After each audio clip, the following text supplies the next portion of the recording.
എൻ്റെ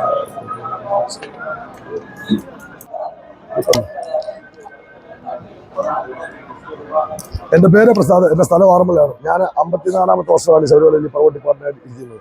എൻ്റെ അച്ഛൻ്റെ കൂടെ എൻ്റെ 10 വയസ്സ് മുതൽ ഞാൻ ഇവിടെ വന്നു തുടങ്ങിയിട്ടുള്ളതാണ്. കേശവാദിപാദം എന്ന മന്ത്രമാണ് ഞങ്ങൾ പറയക്കൊട്ടി പാടുന്നത്.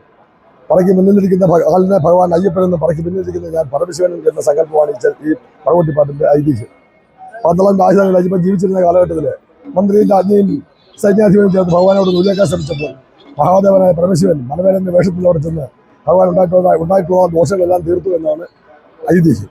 അതിനുശേഷം ഭഗവാൻ ജ്യോതിയായിട്ട് ലയിച്ചു ചേർന്ന് ഭക്തിയോട് വരവ് തുടങ്ങി മരണം, തീപിടുത്തം ഇതുപോലുള്ള അനിഷ്ട സംഭവങ്ങൾ നടന്നപ്പോൾ അന്നത്തെ മഹാരാജാവ് ദേവപ്രശ്നം വെച്ചു. ആ ദേവപ്രശ്ന വിധിപ്രകാരം ഇവിടെ ഉണ്ടായിട്ടുള്ള ദോഷങ്ങൾക്ക് ഭക്തിയുടെ അശുദ്ധികൊണ്ടാണെന്നും ആ അശുദ്ധിക്ക് പരിഹാരമായിട്ട് പരിഹാരങ്ങളുടെ ഭാഗമായിട്ട് വേലന്മാരെ ക്ഷണിച്ചു വരുത്തി പറവട്ടി പാടി ദോഷം തീർത്തതിന് ശേഷം മാത്രമേ 18 പടി എത്താൻ പാടുള്ളൂ എന്നായിരുന്നു രാജകൽപ്പന. അതിന് പ്രകാരം ഒരു 40 വർഷം മുൻപ് വരെയും 18 പടിക്ക് താഴെയായിരുന്നു പറവട്ടിപ്പാട്ട് എന്ന ചടങ്ങ് നടന്നു വന്നിരുന്നത്. കേശാധിപാദം എന്ന മന്ത്രം, അതായത് ഈ പ്രണവാക്ഷത്തിൽ ഉപയോഗിച്ച് ഈ പറയ്ക്ക് ഓതുമ്പോൾ ഇവിടെ ഇരിക്കുന്ന ആളിൻ്റെ ദേഹത്തുള്ള ദോഷങ്ങൾ, കുടുംബത്തുള്ള ദോഷങ്ങൾ, ശരീര ദോഷങ്ങൾ, സകല ദോഷങ്ങളും മാറി ആൾ പരിശുദ്ധനായി എന്നാണ് ഈ ചടങ്ങിൻ്റെ പ്രാധാന്യം. എന്താ പറയുക?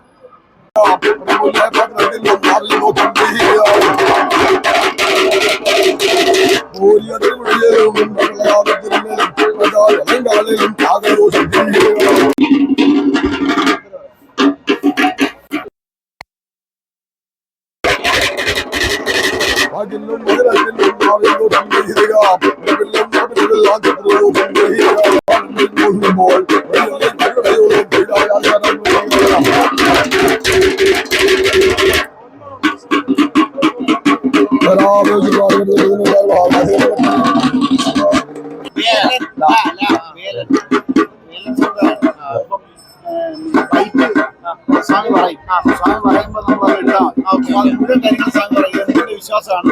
എന്താണ് ഇതുകൊണ്ട് ഭക്തർക്ക് എന്താണ് ഉദ്ദേശിക്കുന്നത്?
Hallelujah.